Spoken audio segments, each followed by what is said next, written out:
Goal! Bayern Munich!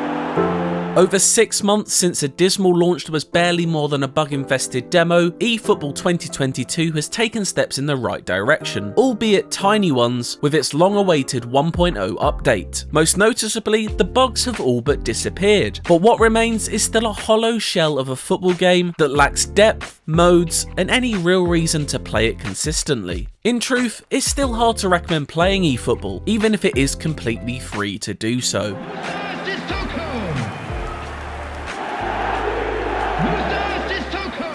It's all a bit sad really. What was once a series considered the pinnacle of its genre in the glory days of Pro Evolution Soccer has devolved into this soulless impersonation. It's reminiscent of those awful pandemic months when football took place in empty stadiums. Yes, technically football was being played, but it was nowhere near the same spectacle without fans. A similar fate eFootball may suffer from sooner rather than later if big changes aren't made soon. Having had to have played a lot of eFootball's earlier versions, it may just be Stockholm Syndrome at this point, but there does seem to be a freer flow to general play, as players feel a lot less stiff to manoeuvre. They're also more reactive, no longer ignoring balls outside of their immediate radius, although controlling them neatly can often be a bridge too far. There is an increased sense of control in attack and defence too. eFootball no longer feels like it's simply happening to you. Defence is by no means fully refined, but improved shoulder charges and manual tackles definitely help you deal with opponent attackers with greater ease. AI defenders do appear to wander out of position on their own accord though, allowing for long through balls leading to goals happening way too often.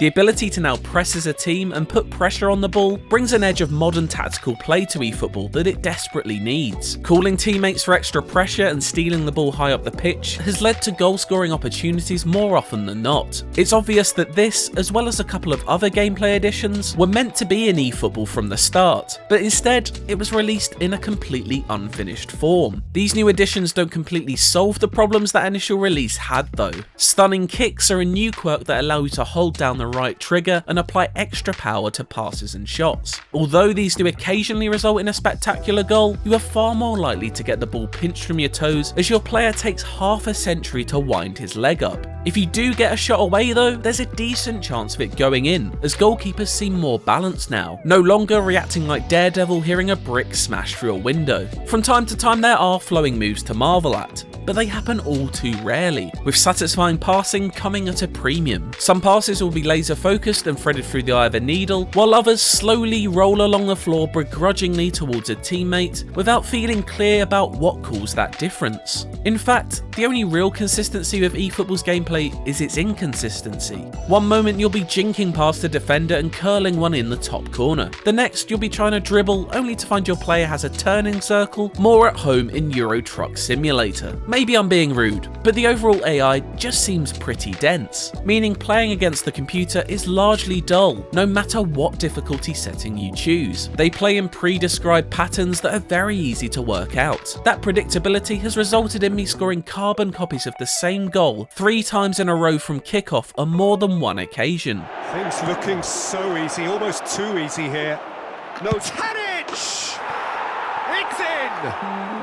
Playing online does add to the excitement, providing welcome spontaneity to proceedings. Your options in where to do this are limited though, as are most of eFootball's modes. For a 1.0 release, there's still a baffling lack of ways to play available, with a long list of omissions that you'd expect as minimum. There are still no online lobbies in which you can choose to play against a friend. You can play against a friend offline, but are limited to only 9 licensed teams to pick from. There's absolutely no online co-op. There's no edit mode where you can change players and teams, a staple option in past eFootball and Pro Evolution Soccers. And crucially, no Master League. That's a PES fan favourite career mode where many, including me, have historically found their enjoyment. And it would have been welcome here even if that would mean playing against the anemic AI endlessly. It really is disappointing that none of this is available, especially when considering it's been 6 months since release and over 2 years since development began on eFootball 2022. One mode that has entered the fray with Update 1.0 is Dream Team, eFootball's take on FIFA Ultimate Team, in which you use both currency earned in-game and real money to build your ultimate squad of players and climb the online rankings. While there is an obvious need for a free-to-play game to generate revenue somehow, it's always disappointing to see this done via the pay-to-win route. Granted, from only a few hours playing and no money spent, I've already assembled a competitive team, but the ominous spectre of microtransactions still looms large over eFootball, with special player cards available in random chance packs that cost roughly $1 or 79 pence each. It's perhaps unfair to bash Konami too much at this stage, as these systems certainly don't seem as predatory as FIFA's, but it's something to definitely keep an eye on.